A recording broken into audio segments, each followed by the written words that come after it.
This is Jerry with Jerry's Retirement Wisdom. Today we're working on a GFCI outlet in the kitchen. And what that is, that's a ground fault circuit interrupter outlet. And basically what that does is it protects anyone from a shock if something would happen in that outlet or downstream from that outlet where you have a short or some other kind of electrical problem. So when I make my coffee in the morning, I've been tripping a breaker in the garage, which means that this GFCI outlet's probably not doing its job and needs to be replaced, and that's what we're going to do today. Before I get started, if you have any concern doing any kind of electrical project, be sure to leave it to the experts. You can consult an electrical contractor with a license and have them take care of this work. I'm just a DIY person, and this is how I go about doing my own. So let's get busy. The first thing we're going to need is some tools. I've got my new GFCI outlet. I've got some screws, Phillips and flathead. I've got a pair of needle nose pliers and a pair of side cutters if we need them. I've got a couple different types of wire strippers, and I've got a receptacle tester here. And I've got my power drill driver in case I need to remove some screws. It'll be a little quicker than doing it manually. So the first thing we need to do is take our tester and plug it into our outlet to see if we've got power, which we do. And then I'm going to go off to the garage and I'm going to flip the breaker in there to make sure we don't have any power on this circuit. Once we got the power turned off, then we can get to work. Be back in a moment. We go out to the breaker box. The first thing we need to do is look inside the door, and luckily for us, whoever built the house indicated which breaker goes to which part of the house. As you can see, number 11 is the breaker for the kitchen counter. Now inside the box, beside each breaker stamped into the metal, is the number of the breaker. The odd numbered breakers are on the left hand side and the even numbered breakers are on the right hand side. So we just come down the side here and we find breaker number 11. And we can flip that breaker and that turns off the power to the kitchen counter.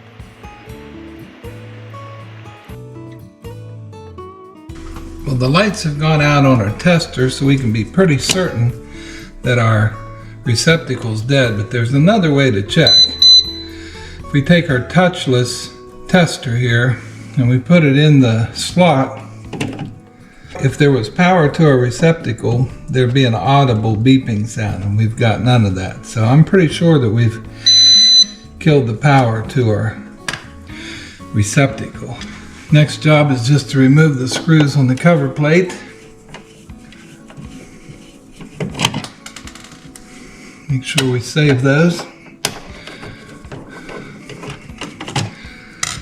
And the cover plate. Now we remove the top and bottom screws here. And you can do that with a screwdriver.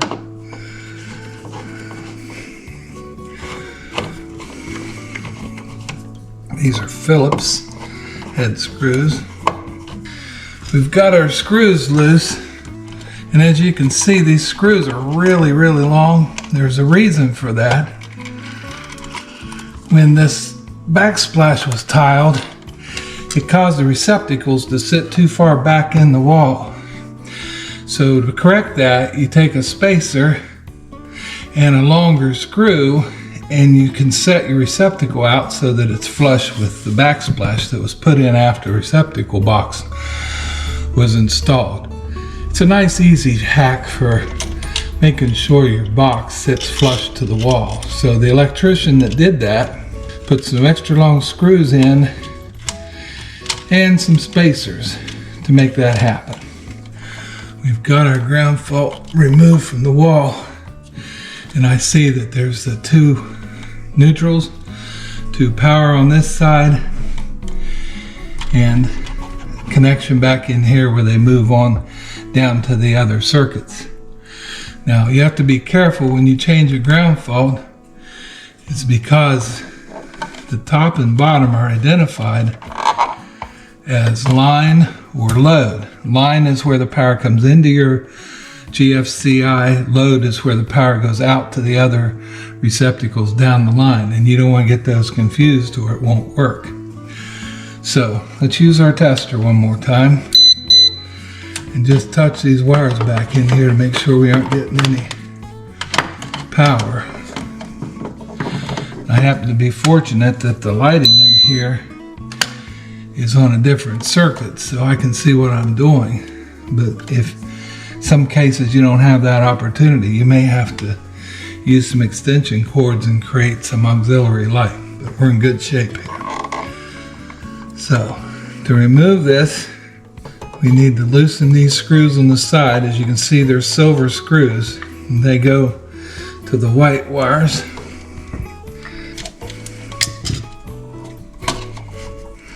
And then on the other side are brass screws, and those lead to the hot side, or the powered side.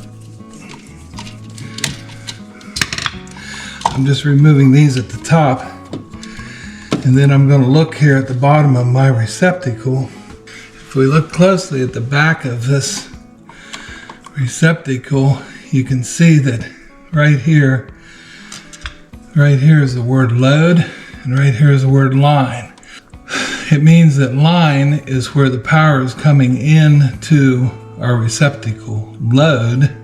Load indicates that these wires are the ones that are going on down the line, where we've put a load on the receptacle by protecting other receptacles with this GFCI. So it's important to know which is line and which is load. So these bottom are line and the top up here are load.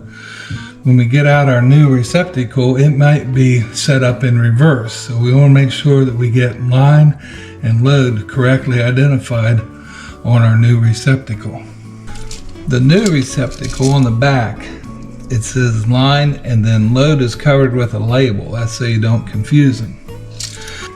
Since I know the two released light wires are the load wires, I'm going to stick a piece of tape on here.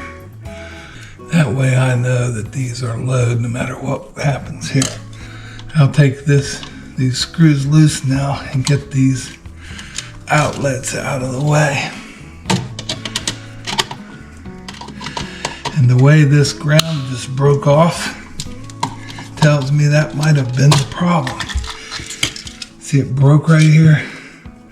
It may have been about ready to break, and that was causing the short. So it's good we've replaced this. Now, if they're a new receptacle, this is line, so we know it's these two down here. Let's get them installed first. If you can see back in here, you see that the ground is wire tied to other ground wires. So we want to make sure that's a tight connection, and it appears to be so. So that's good. Okay, this is load. This is line. So let's get these fastened. So our wire goes behind here.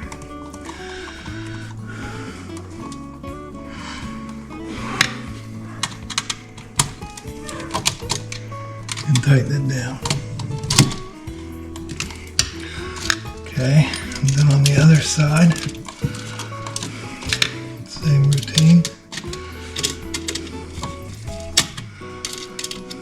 Tighten it back down. Okay, that's our line. This will be our load wires, which we've identified.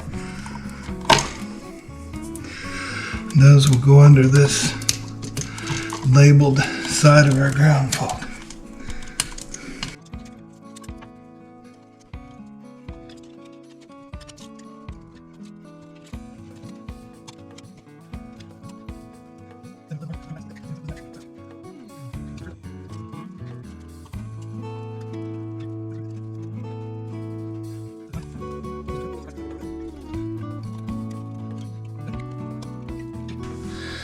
Last, but very important, we need to put our ground wire under the green ground screw.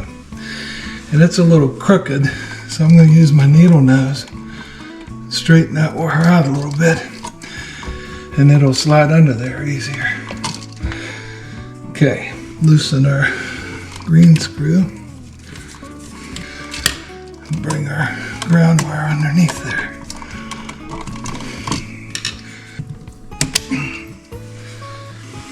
Now, before we push our box back in the hole, we want to make one last check that all of our screws are tight.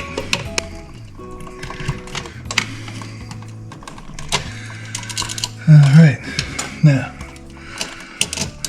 we're not going to use these standard screws. We're going to go back to our long screws that were installed by the previous electrician because we need to apply this additional spacer.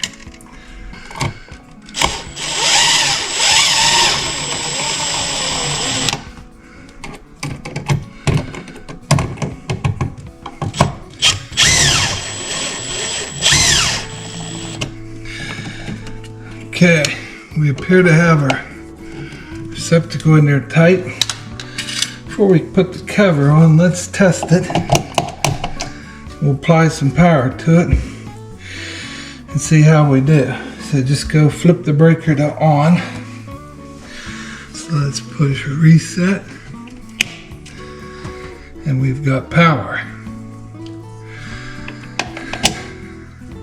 As indicated by the little green light. Test. Off, reset, we're on. Top portion, we've got power. Put our cover back on.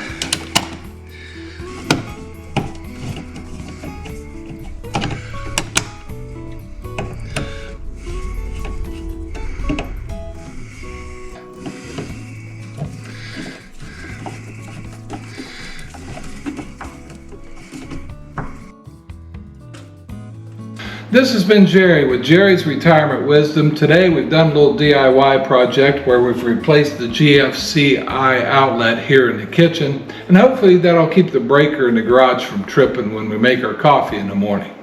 If you like my videos, be sure to like, subscribe, and hit that notification bell. If you'd like to see some more of my videos, just click right there. We'll see you next time.